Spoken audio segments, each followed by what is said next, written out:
Since its launch in 2020, the American Hospital Association's monthly Leadership Dialogue series has brought together some of the best minds in healthcare for insightful discussions about the most pressing issues facing the industry. The tradition continues in 2024 with a kickoff discussion hosted by Dr. Joanne Conroy, CEO and President of Dartmouth Health and 2024 Chair of the AHA Board of Trustees. The topic couldn't be timelier. There is a lot of discussion these days about the role of artificial intelligence in healthcare, and in this podcast we hear from a healthcare leader who walks the walk when it comes to AI.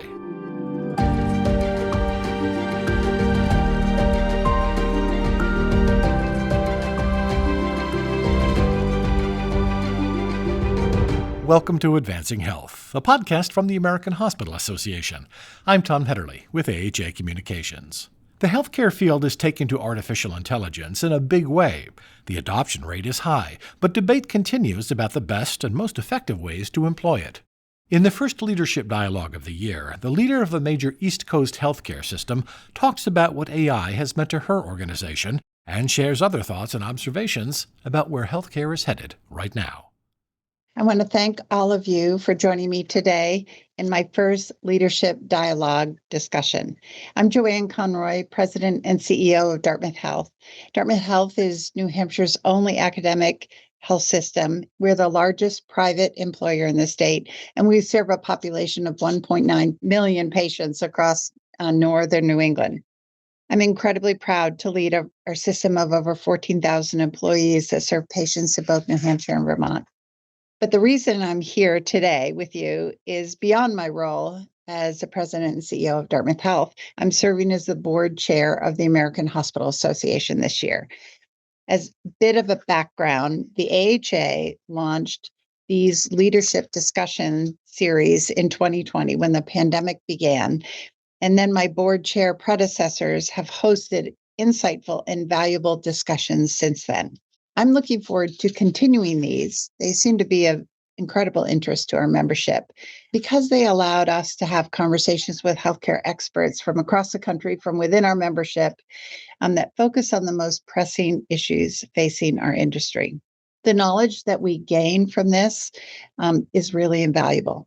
And our ability to listen and learn from one another is really the heartbeat of the American Hospital Association value that we deliver to all our members. And that's exactly why we're hosting these leadership dialogue sessions, to listen and learn from each other. It is my pleasure to introduce Dr. Janice Nevin. She's president and CEO of ChristianaCare based in Wilmington, Delaware. She first joined ChristianaCare in 2002 as chair of the Department of Family and Community Medicine. And she later stepped into the role of president and CEO in 2014. I actually met Janice when she was a CMO, and we were in a number of stakeholder associations together. And I've always been really impressed by her thoughtful leadership. She is known as a pioneer and a national thought leader on value-based care and population health.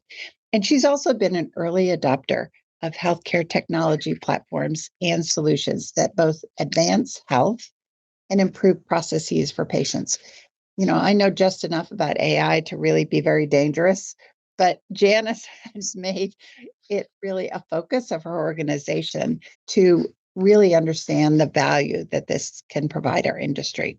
Now, I don't know how many of you know a lot about ChristianaCare, but it's a nonprofit teaching health system that includes 3 hospitals, an extensive network of primary care and outpatient services, home health care, urgent care, a freestanding emergency department, along with a number of centers of excellence in cancer care and women's health. I've also had the privilege of working with Janice as we share time on the board together, the AHA Board of Trustees. So Janice, welcome, and thank you for joining me on my first Leadership Dialogue conversation. Well, thank you, Joanne, and thank you for having me. It's a privilege to be your first. So, you know what? I know AI has been in healthcare for years, and it's probably been involved in healthcare in ways that a lot of us haven't appreciated, like in a lot of our back office functions, especially in revenue cycle management. It's been actually commonly used, but there are recent adoptions of it, kind of a new type of AI called generative AI. And I think it's all my physicians talk to me about is Chat GPT. But that's one aspect of where AI actually will be valuable to our organization. Um, so there's tremendous potential. The adoption rate is incredibly high. But there's also like a healthy debate about how do we actually harness it. You're an early and active adopter of these solutions. Kind of talk about how you started being interested in identifying the potential of AI, and in what way did you first start to employ it within your health system? Yes, Joanne, I think you nailed it. We've been using AI across the industry for years, I think without actually understanding what it was and the impact of it. We've been using AI for a number of years, and particularly in the space of delivering care and also addressing health equity. In 2012, we received CMMI funding, and that enabled us to establish a care platform, which is now called CareVio. And it used sort of the AI that we've been working with for a long time, which is essentially machine learning. And it allowed us to take a patient population, use machine learning and artificial intelligence to apply predictive analytics, and essentially identify those patients who were at the most risk, and then created an opportunity for a care team to reach out to them before they landed in the emergency department or the hospital. So we talked about using AI to essentially change the trajectory of care. And we were able to demonstrate that improved outcomes. In fact, in 2016, I think it was 2016, we received the Eisenberg Award for Safety and Quality for how we were using this technology. We've also used it to address health equity and to help us end disparities, which is really important to us as a health system. And again, like you, I am not knowledgeable, particularly about the technology, but I understand how it can be applied. And in this case, we are using AI to continually look at our data to identify disparities. And then when we see a disparity, we are able to apply that technology to understand what's the root cause of that disparity. And when we find a disparity that's due to race and ethnicity, it allows us to more deeply understand how we need to address it, create actions to improve the disparity, and then measure the impact of those outcomes. So that's just two ways in which we've used artificial intelligence to address issues that are so important to health systems across the country: fundamentally quality and safety and patient care, and then also the work that we must do to end health disparities. So, if I understand you, you've actually used AI as kind of a technology tool to allow your care management teams to actually be much more effective and focus their work on the population that will really benefit from it. And then also kind of doing that scan that, it would take thousands of human hours to do, to identify if there are any racial ethnic variables that you need to consider when you kind of look at quality outcomes. Yes, that's exactly right. Now, you mentioned generative AI, which is a different type of artificial intelligence, and that's what's got everyone sort of paying attention. And so we too have been paying attention, and the way that we have approached it, and I think this is really important. And as I've talked to other health system leaders and experts, I think again, these are tools that are going to be incredibly powerful. But as an organization, we need to be prepared to manage them and use them in ways that we know will have impact. And so, like other health systems, we have a group. It's very much multidisciplinary, interprofessional, that is looking at how we should deploy generative AI. And so we have a stream of work that is really focused on governance. What are the policies that we need. Thinking about data privacy and security, for example. How do we make sure that the people inside the organization are using these tools in ways that are going to be beneficial, whether it be to a caregiver or a patient? And then we have another stream of work that's really trying to understand what are some of the use cases, those early use cases that we can deploy so we can start collectively to appreciate the impact of these tools. So when we think about generative AI, we think about, number one, how can we remove undifferentiated tasks that humans no longer need to do? So think meeting minutes, job descriptions. What are those sort of non-value added tasks that if generative AI can perform them, it gives the humans in the system more opportunity to provide care. And then we think about how do we make the work that we're doing more effective and efficient. And I think you said something really important. Digital technology, generative AI, they are tools that we can deploy that can help people be more effective and more efficient at their job. So I think a number of systems, for example, have used these tools in the imaging space, where we can bring to the top those images that are most concerning so the radiologist can address them first and we get to a quicker outcome. Some of the folks at our cancer center have recently completed a study and are using AI to enhance detection of brain tumors and have demonstrated that this technology can increase the accuracy of detection by over 30%. Again, other ways in which we're using the technology to make humans better. And then I do think there's going to be an opportunity for us to do things that we've never done before and create sort of all kinds of new using these really important tools. And that is an exciting part of all of this. So for the layman or the uneducated health system leader, how would you describe the difference between AI and generative AI? Because I think they really are different. So the way that I understand it is they both rely very heavily on data and the access to that data.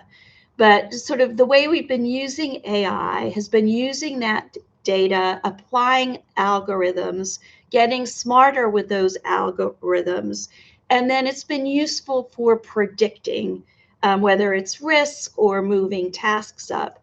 Generative AI is different because it creates new. And I've described the different ways that we think we can use it, but it's taking that data and it's packaging it in a way that is actually creating words, creating images, creating something new. So I hope that helps. That's my understanding of it. And that's when most hospital CEOs, eyebrows go up. Yeah. It's one of those. I think as always, I say, I work very hard to surround myself with people who are smarter than I am, and I think this is one of those areas where having talent in the organization who can really help the organization understand again the power of this new technology and help us deploy it in ways that have impact. It's really, really critical, as well as understanding some of the inevitable risks that are always there with technology. So looking at like the potential for this technology to really change how we deliver care and probably replace some of our vacancies with technology because we don't have enough people to do all the work we need to have done. What are you most excited about in AI's clinical applications for the future? It's what you just talked about. I've long said we need more people. Workforce is such a challenge, and we're all very focused on growing the pipeline and growing the people that we have in the workforce. But we know that we'll never have enough people. And so we've got to change how we work. And this is where I think the technology can have a fairly immediate impact. And also, I worry, and I know you do too, Joanne, about the burnout that our physicians and caregivers in general are experiencing. And some of that burnout is due to the burden of administrative tasks. So I think there's a tremendous potential for all kinds of AI, especially generative AI, to really sort of help support the humans that we will always need, because healthcare is ultimately, it's about people and it's about humanity. But if we can use this technology to support the work that they're doing, they will have a much better experience in whatever role they may play. And at the same time, then they will be able to deliver a better experience for patients. I've talked before about Moxie. Moxie is a collaborative robot. When we first started to talk about Moxie, there were some nerves. Is Moxie going to take my job away? And now we've had Moxie with us. We've got several Moxies with us, and everyone loves Moxie, particularly the nurses and the patient care technicians, because they can interact with Moxie, and Moxie then performs tasks that previously meant they were away from the bedside, away from the unit. Think the fetching and gathering that many caregivers have to do. And so Moxie's been a great way that we've been able to demonstrate, hey, this technology is going to help support you in your work. We've also deployed, or we're sort of early stage, another type of robot into the home to help support our home healthcare providers. And that's a little robot called Astro. And again, the goal is to train Astro to work with the patient who has been discharged from the hospital, again, to ensure that that patient gets what they need, is adhering to the care plans, taking their prescriptions, not going to replace that home health nurse or that home health caregiver, but can support the work and make life better. And one of the ways that we have deployed generative AI is, I mentioned we're testing out use cases, and so one of the ways again that we're working to help our nursing caregivers in particular, we created something called Blossom Chat. We partner with Microsoft Cloud; they are our cloud partner. And we created Blossom Chat. And what we've started doing is loading all the nursing manuals, policies, all of those that currently live on our website, and using large language modeling. So, for example, a nurse can ask the database, how do I discharge a patient with diabetes? And Blossom Chat will provide the instructions drawing from all of that material. Here's how you discharge a patient with diabetes. And so, again, just another way that we're using this technology to really support our workforce and changing work, and therefore changing how they work. And again, it just creates that sort of qualitative experience for a caregiver that we hope, will connect them to their purpose, bring more joy, and allow them to spend more time with people. It's interesting when I think of the visual, it's actually Star Trek medicine is actually coming to life with many different forms where it can actually bring things together seemingly almost out of the air. Yes. In order to deliver better care to the patient at the bedside. Now, you talked about your process, that you're kind of making sure that AI actually helps the care process rather than inhibiting it. And there's been a lot of discussion at the Biden administration about, how do you control it? But the adoption is so fast. The question is, how do you get ahead of it to actually create a process where it's rolled out in a methodical way? Do you think your process is fast enough? Do you worry about that at all? Because the adoption is almost vertical, I would say, in our organization. Yeah, it's a great question. And, like most CEOs, I'm sure I want all the problems that we need to be solved as quickly as possible, if preferably yesterday. On the other hand, this is new technology. This is about caring for people. It's about safety and quality. It's about privacy and making sure that we use these tools correctly. And so, yes, some of the challenge is how do we ensure that?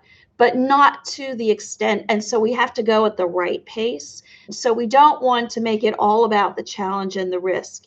we have to also really understand the opportunity. And I will be so bold as to say, I think that if we do this work as a field and we do it carefully, intentionally, and really work together to find those opportunities, I think ultimately this technology can help us solve some of the really big problems that we have in healthcare. We've talked already about workforce, but I can see that there's an opportunity here because we can become more efficient, because we can execute perhaps more quickly, doing the right thing, the best thing more quickly, we can also potentially start to radically improve access, take cost out for people who have to pay for care. So it's a balance. There are definitely risks there, but we can't let the risks cloud the opportunity. And our voice in healthcare, I know the AHA will do this when it comes to regulation.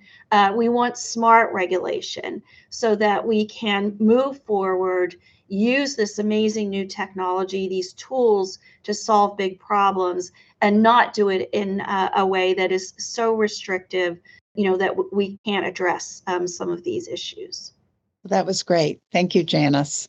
And I know we could keep chatting about this timely topic for another 25 minutes, but I want to be mindful of everybody's time. So on behalf of the AHA, Dartmouth Health, and certainly ChristianaCare, all of us in healthcare are really appreciative of all of our listeners. And Janice, for you for bringing your expertise to the table on this really important topic. Thank you, everybody, for finding the time to listen. And I'll be back next month for another Leadership Dialogue.